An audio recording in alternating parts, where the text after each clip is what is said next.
Last time on Cyberphile. We worked our way through the Watching Woods, facing off with the strange local tribes and other monstrosities, before meeting with a creed we have not heard of yet. Hello Cyber Nation, welcome back to Cyberphile, in this lore-enhanced playthrough of Salt and Sanctuary. So we're getting ready to face off against the boss of the Watching Woods. So, let me just take care of this bloated monstrosity first. And we will head up here. Get my antidotes on my quick bar because we're definitely going to want to be careful. So before I actually jump into this battle, I need to consult my clipboard because I can never remember this guy's full title. So in life, his full title was Ruzpin, the Grand Tur of Alchemy and Salves. So, that's who he is, and this is what he is. The Mad Alchemist. So, essentially, he was an alchemist, obviously, and he went nuts because he was kind of focused on making the best potions and salves that he possibly could. So, he kind of lost his mind, and now he is what you see today.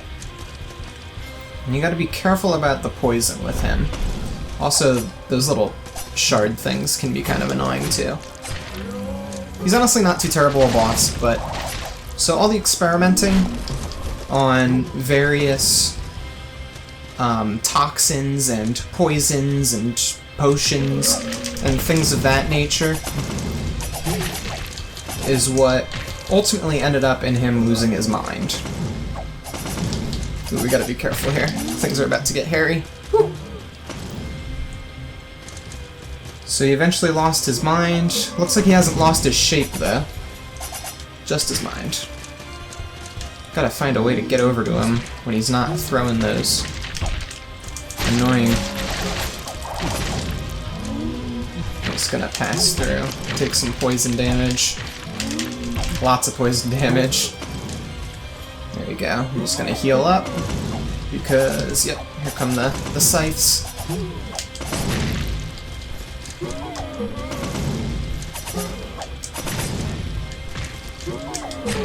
Ooh, we got him. Alright. A good thing to remember about that fight is that the slimes that he summons can't actually pass through him.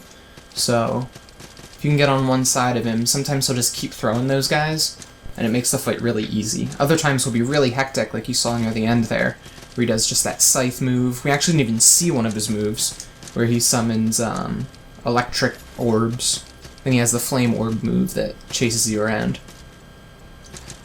So I wasn't talking too much during that fight, I was concentrating on not dying, because as of yet, we haven't died at all. So, knock on wood, of course. So we're going to head into the next area now, but first let's do some leveling up. The salt we gained from him. Got 2 levels, 2 black pearls, plus 1 that we picked up. So let's see. Where should our tree take us next? Oh, let's get class 2 heavy armor. Perfect, okay. And I think I'm gonna nix the whole shield idea, so next time we get gray pearls, I'm gonna take away the shields. So another boss down. Another area down, we can continue our journey.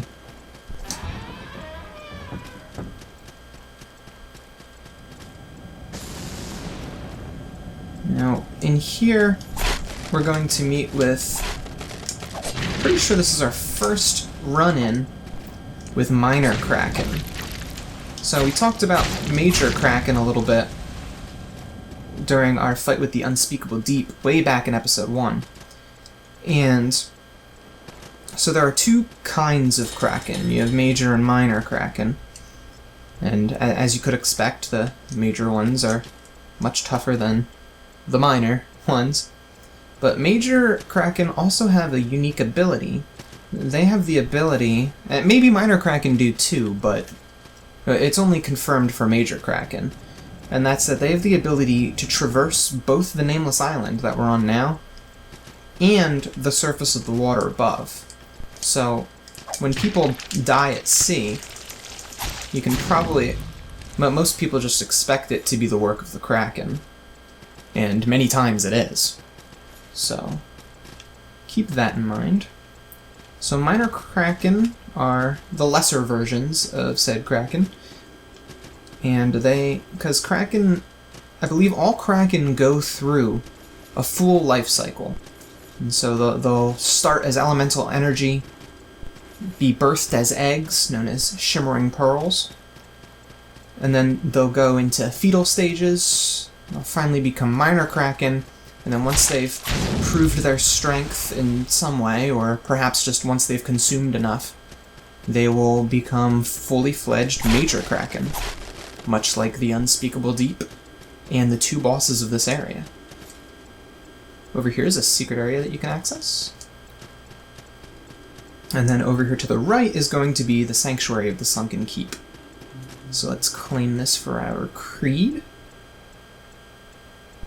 There we go. It looks like we got another level as well. So the Sunken Keep is kind of an enigma.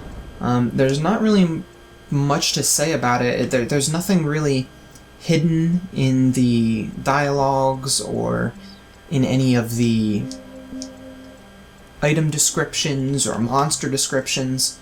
The Sunken Keep is just kind of a mystery to everybody. And so I don't really know what to make of it. I couldn't tell you where it is or why it is, but we can always speculate, and you're free to speculate as well. So, since it's called the Sunken Keep, perhaps it was someplace on land that just went under due to maybe a Kraken took it down, or perhaps maybe it was just a natural disaster, just a random event, you know? That kind of stuff happens. But there's no real information. Well, we can see, though, that the background is kind of similar to the Village of Smiles. So, could they be related in some way? Could this be off-living?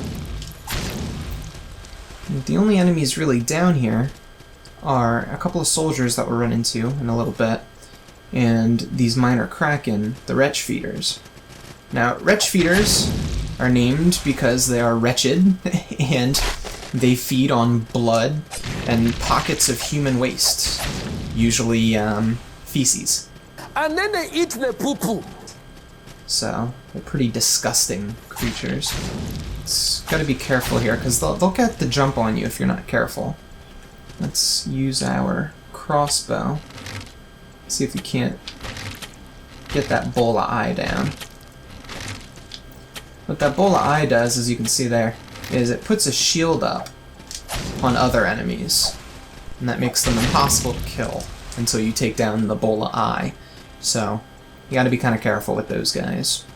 You want to try to prioritize taking them out and not getting overwhelmed by other enemies while doing so. There we go. Cut through those guys. And then down here, we're going to meet with the Red Hall of Cages.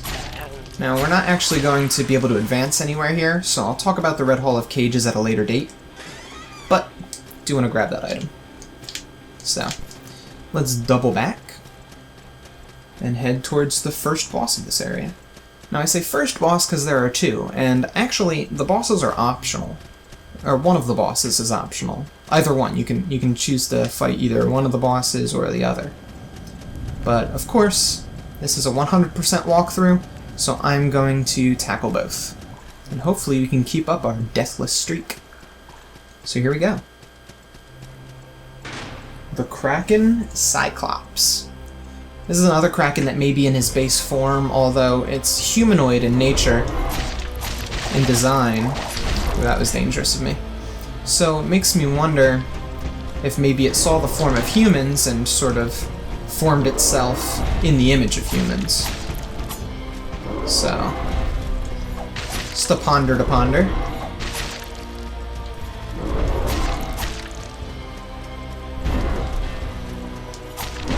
Ooh, okay, there's the double slam. He won't do the double slam until you get his health down a little bit, so let's flask up just to be safe. Ouch. That's okay. He kind of hits like a wet noodle. Okay, that one hurt a little bit. Ooh, that quick attack. Alright, you gotta watch for that after the jump. It's not a boss that I'm super familiar with fighting. Like, I fight him every time, but I feel like... I don't know, I just never get his pattern down. Let's try to brute force him. I mean, it's doable. Ooh. Let's flask up. Now always that delayed little hit there always gets me. There we go. No real problems there. A couple of tense moments, but it's not like we even went through all of our flasks, so not too concerned. So the Kraken might be why there are so many deaths at sea. You know, ships go out, and the Kraken, with the ability to tread the surface of the water, just grab hapless sailors and take them out. So, who knows? And then the dead at sea, of course, wind up on the nameless island. So that's the bottom half of the Sunken Keep. There's a whole other half up here, but we're going to tackle that on the next episode of From the Depths with Cyberphile. So I will see you then after I level up a bit. Hey, thanks for watching. Don't forget to subscribe for more Cyberphile content. And if you like this video, show me with that little thumbs up button. If you liked this video, you might like one of my other videos. You can click right on the boxes to jump to them. Cyberphile, offline.